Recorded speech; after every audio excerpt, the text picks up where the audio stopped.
Welcome to this brief overview of the new fiduciary rule recently issued by the Department of Labor. I won't spend the time reading through this slide here, but please remember this is copyrighted material. Everything on this slide that you see here is going to apply. Now, during this presentation, we'll discuss the content of the new rule and what it might mean for firms and individual registered representatives.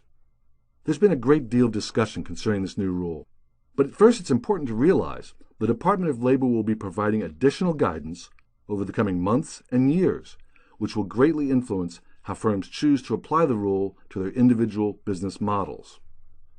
For now, we'd like to look at exactly what the rule says, who it applies to, and the various exemptions that are available to firms and individuals who recommend and sell products to retirement plans, participants, and beneficiaries. A key exemption is the BIC or BICE, which refers to the Best Interest Contract Exemption, which we'll discuss in some detail. We also need to mention that firms have until January of 2018 before the Department of Labor says they will actually begin enforcing the new requirements spelled out in this rule. Finally, we'll look at how this rule might affect firms and registered representatives. Let's look at the Department of Labor fiduciary rule in more detail here. The Department of Labor has expanded the definition of fiduciary under ERISA. Now, you probably recall that under the original Employee Retirement Income Securities Act, better known as ERISA, there were certain prudent person standards and fiduciary requirements for dealing with so-called ERISA plans.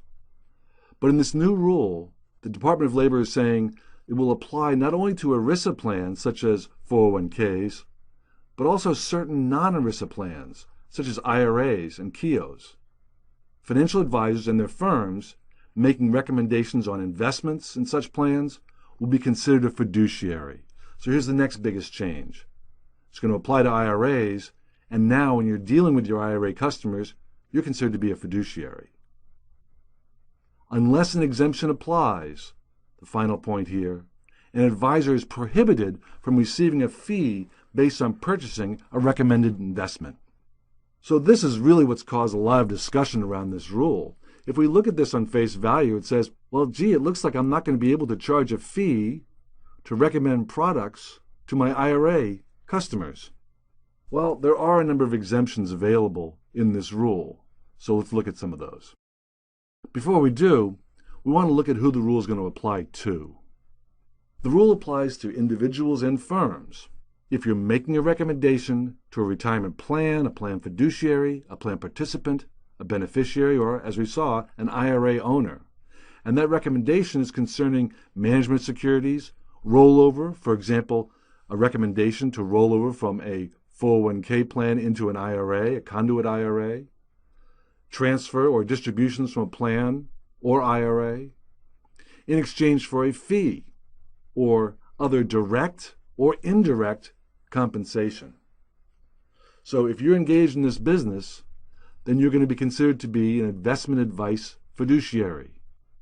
There are other situations here where you would be considered an investment advice fiduciary. For example, you represent yourself as being a fiduciary, or you render advice under an agreement that advice is based on the needs of the recipient, a fiduciary agreement, which we'll talk about a little bit later on, or you're giving direct advice to a specific recipient regarding advisability of investment or management decisions. So we're not talking about general educational advice. We're talking about advice that's going to apply to a specific person. If any one of these three things takes place, then the person is going to be considered to be an investment advice fiduciary. Now, we mentioned there are a number of exemptions that are available, and we want to talk about those because this is how firms are going to need to conduct their business going forward. Now, the Department of Labor has said that unsolicited transactions, swap transactions, principal transactions in unit investment trusts or certificates of deposit, certain other debt securities are not considered fiduciary advice.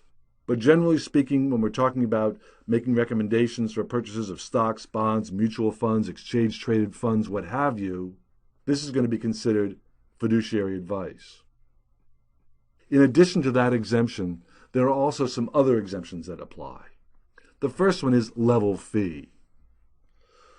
If the compensation that's being received. So remember that the rule is saying you can't receive compensation, but here's an exemption. If your compensation is limited to a level fee, then you don't have to have a contract with the client. But you still have to document that this recommendation you're making is in the client's best interest. If that's the case and they're being charged a level fee, then this is an exemption that would allow someone to do business. Insurance and annuities. Now, keep in mind this is not applying to the sale of variable annuities or variable life products within an annuity. This is looking at a fixed annuity. You must be a servicer, a service provider to the plan, and your compensation must be reasonable. So once again, as we see in these first two, there is the fiduciary standard still there. However, as we'll see when we look at the BICE, you're not required to have a written contract between yourself and the issuer necessarily with the level fee, but you always have to make sure that your compensation is reasonable. And that's generally what the basic market fees would be for a similar transaction. There also are exemptions for independent fiduciaries, dealing with independent fiduciaries, and they're specific in the rule about which fiduciaries they're talking about. You're dealing with a bank, an insurance company, a broker-dealer, okay? Then these rules are not going to apply. There's a exemption. You still have to act in their best interest, but it's going to be a bit easier to go about your business, and you're not going to have restrictions set on compensation to quite the degree that you would have, for example, in the level fee exemption, or we'll see the BICE a little bit later on. And in addition to banks, insurance companies, and broker-dealers, any independent advisor with over $50 million of assets under management. The last exemption here is the BICE, and this is the one that's probably going to be the most important, especially for people who are involved in retail sales. So, it's applying to retail sales where compensation other than a level fee is being charged. Okay, so now we're probably looking here at compensation such as 12B1 fees, trail commissions, things such as load funds, and things of that nature. Let's look at a little more detail at this BICE exemption. The best interest contract exemption. First of all, what we're saying is you get this exemption, but you are now a fiduciary. In order to receive otherwise prohibited compensation, remember we said in the beginning, you're not able to receive compensation on this unless an exemption applies. Well, now we have an applicable exemption, this fiduciary status. You have to acknowledge the fiduciary status with your client in writing. And you do so through an enforceable contract. For IRAs and non-ERISA plans, you have to provide a contract to your customer. Now, this can be included in part of your new account documents, but there has to be an enforceable contract. And by enforceable, it means you cannot prevent class action suits. So this is really how we're going to see this rule become enforced. Okay, the Department of Labor is probably going to have limited resources to enforce the rule, so they can allow the courts to enforce the rule to some extent. In other words, in the past, you may have had in your agreements the requirement that customers submit any disputes to arbitration. That is no longer allowed. The customers can still choose arbitration, of course, but they can also now choose a class action lawsuit. Now, the last point here in this best interest contract exemption is the impartial contract standards. And once again, we see this from some of the other exemptions. The compensation must be reasonable. You must mitigate any conflicts of interest or potential conflicts of interest that you might have.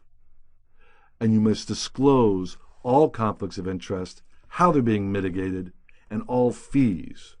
Now, you do not have to disclose the fee that an individual registered representative is going to receive, but you do have to disclose all fees, including loads, sales charges, 12B1 fees, back-end loads, you name it, as well as, of course, management fees involved.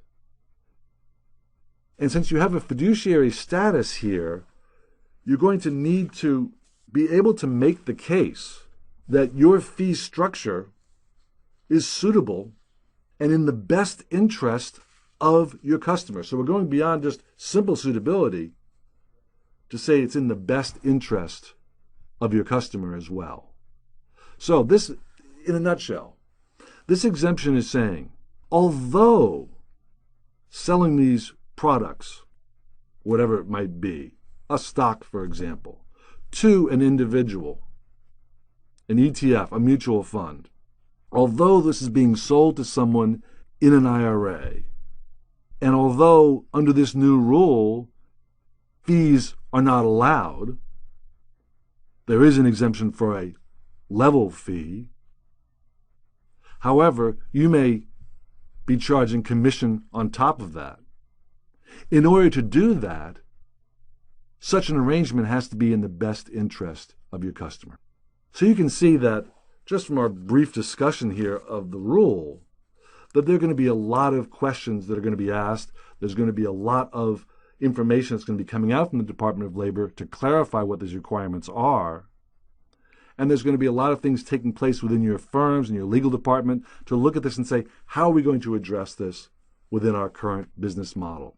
In other words, there's nothing wrong with going and still charging sales charges. However, you're going to need to demonstrate any conflict of interest, and the sales charge might be seen as a conflict of interest. How that's mitigated? Well, in this particular situation, it is in the best interest of the customer to enter into this. And if there are any disputes, it's subject to class action lawsuits. Now, there are going to be a lot of questions, as I said, about this new rule, and there's going to be clarification over the coming years. And the good news about that is that although the rule becomes effective 60 days after entry to Federal Registry, which just took place here in just back in April, the applicability date, this fiduciary obligation, does not begin until April 10th of 2017. So firms have about a year to decide how they want to approach this. And furthermore, the enforcement, according to the Department of Labor, and here we're talking about firms are required under this rule to have policies and procedures in place as to how they're going to make sure that the rule is being followed. Well, those policies and procedures, no enforcement action for failure to implement them will begin until January 1st of 2018. So once again, firms are going to have some time to think about this. Individual providers need to make business decisions about a number of aspects of their business. One would be proprietary products. This is where the firm is selling its own products. Well, here's a potential conflict of interest. So, these products are still permitted, but issuers may be called to prove they're in a customer's best interest. So what we'll probably see is that some proprietary products, especially those that have fee structures that are outside of what the normal, quote-unquote, fee structures are for a similar product, some of these may no longer be offered. But once again, it's a business decision of the firm as to how they're going to approach this. Sales charges, as well as loads, 12b1 fees, third-party compensation. Once again, it's allowed under this exemption, this BIC exemption, but it must be justified. And keep in mind, of course, that not only are we looking at a situation where there may be arbitration, but also maybe class action lawsuits. And really what this comes down to is the decision, the choices between fee-based business and commission-based business. This is something that's been going on, I think, in the industry for the last 20 or 25 years. Many firms may choose to conduct level fees and level fee business for retail retirement business. Other firms may choose to continue a commission-based business. Another thing that I think is going to really be important for firms to look at is switching from a brokerage account to a fee-based account. Now, everything we've said so far about level fees, it seems to be that the Department of Labor is saying, well, we prefer level fees to commission-based. But let's not go too fast here. Switching from a brokerage account to a fee-based account may still be a violation, and that's specifically stated in the rule. Because, for example, and there were a number of FINRA findings in the not-so-distant past concerning this, if I have a customer who rarely trades, who's in a long-term buy-and-hold strategy, moving them into a level fee account, where, say, for example, we're getting 150 basis points of the assets under management, as opposed to continuing to do a commission-based business where we're only charging for the rare transactions that they enter into, well, that may not be in the best interest of the client. So even though we're talking about a lot of level fee plans and that seems to be the way things are going, there may be situations where commission-based is more appropriate and in the best interest of the client, acting as that client's fiduciary. Now let's keep in mind a few things here. The DOL is going to be releasing additional guidance over the coming months and years, really. Okay, so it's not completely set in stone yet, but the rule is out there. Individual firms then are going to need to develop their own policies and procedures. But I think the most important thing for a registered representative to do right now in looking forward to the future is if you're going to receive fee-based income in the future on a sales to customers in their IRAs, other ERISA or non-ERISA plans, fee-based income requires that you be registered as an investment advisor rep. That means you need to have either Series 65 or Series 66 registration. If you have a Series 6 registration, you would take the Series 65. If you have a Series 7 registration, then you may take the 66, which gives you both the 63 and 65. The key point here is that 66 is a carve-out, if you will, examination for people who already have their Series 7. And of course, should you choose to get that additional registration, be it 65 or 66, we at Securities Training Corporation will very much appreciate your business as we've appreciated your business in the past. Thank you once again for your time, and thank you once again for your business.